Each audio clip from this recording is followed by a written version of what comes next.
Hi everyone, this is Rob, and I'm the father of 3 wonderful boys, all diagnosed on the autism spectrum. And I should point out that autism is indeed a spectrum. Those watching these different forms of stimming or movements may have subtle or wildly different experiences than my 3 sons, and that is totally fine. Having said that, from our experience and those we talk to in the autism community, we feel that most people on the spectrum will at least be able to relate to 1 or 2 of these stims. If you don't know what stims or stimming is, it is a form of self-regulation or stimulation. If you think of times where you've scratched an itch or sneezed, those were both in response to your brain communicating that you have a skin irritation or some foreign particles have entered your nasal cavity. Stimming is much the same. It is a response to stimuli or thoughts that are high sensory in nature. As we go through this top 5 list, I am going to assign labels to the type of behavior, but in no way is this meant to mock or belittle the behavior. Rather, we want to help form a sense of understanding, education, and memory retention in the viewer, with hopefully a big dose of empathy.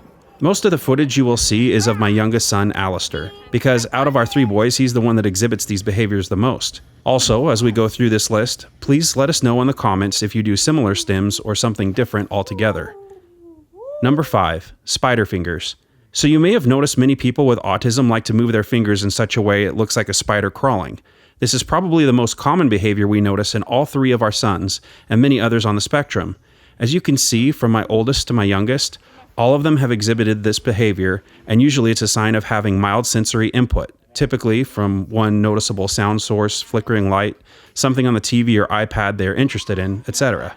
A lot of times this stim will take the form of one-handed clapping, which sadly I don't have a lot of footage of, but it's also very common to see people on the spectrum exhibit this behavior. Sometimes they refer to it as hand flapping or fin flapping because it looks like a penguin or dolphin fin moving back and forth. Whatever you choose to call it, this is what the stim looks like. Number 4, hand trumpet. Now this one can take different shapes. At times it may look less trumpet and more trombone in terms of how the hands are moving. But we notice in most cases one hand is pressed firmly against the mouth and the other has a different motion, such as hitting the other hand or the fingers open and shut in a cadence motion. This stim is pretty tame, but having said that, if any hand movements become extreme or very repetitive, it may be a sign of overstimulation, and you may want to get your loved one to a calm, quiet place. Of all of the hand stims, this one is, dare I say, the cutest. Every time Alistair does this, my wife and I ask how our little trumpeter is doing, and he'll come over and give us a little hug. Number 3, bird wings. This next stim also involves a lot of the arms, but notice how the elbows are bent and the hands hang loosely out, resembling a bird trying to take flight. I've heard other people call this different things, such as wing flapping, but it's all the same deal, and it's usually when the person on the spectrum is getting really excited by something. For our 3 boys, it's usually a result of an activity they love participating in, rather than an annoying source of stimuli. Number 2, head or neck tapping. As you can see, this one is pretty self-explanatory, but I should mention, at least for our kids, this happens when they've had a lot of stimulation and may need to take a break. Even if the source of that stimuli is something they like, such as a video game or educational activity, too much of it can lead to a sore neck, fussiness, or even a full-on meltdown. Fortunately, in our case, this hasn't reached levels of needing any kind of medical attention. We still monitor the behavior, just in case. But I mention this in the event that you may need to help your loved one who may take things too far. Number 1, chest pounding. This last one looks similar to the movements a gorilla would make when posturing. The hands are clenched tight and the autistic person beats their chest. Sometimes they may hit their leg.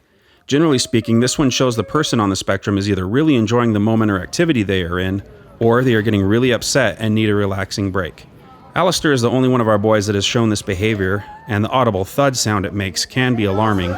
But similar to the last stim we mentioned, he's never caused bruising of any kind, and he almost always does this when he's very happy about the source of stimuli, such as this Lego coaster. I'm aware that some people on the spectrum feel pain instead of elation when stimming this much. Some even bite or bruise themselves. I've heard some people explain the sensation as if their skin was catching fire or ants were biting them. If your loved one is doing damage to themselves or others with their hand movements, it's more than just a neurological difference. Please seek professional and medical help if needs be. Now before we conclude, I'd like to briefly discuss how some people don't think these types of videos should be online. To that I say, not only have our kids given us permission to put these videos online, they've actually been very supportive, knowing that autism education will gain little ground if we all hide in the shadows as a community. As I tell most people when they question showing anything autism related being on the internet, It's not wrong to show someone in a wheelchair. It's not wrong to show someone with Parkinson's disease, and it's not wrong to show someone with cancer. It's only wrong if you are portraying those people as less than others, instead of part of the wonderful and imperfect human family. And if you're watching this and you have autism, just know that we love and appreciate you. We will continue to help the autism community the best way we know how, through educational videos. We'd like to thank every one of you for watching, your amazing support, and just being awesome. See you in the next video.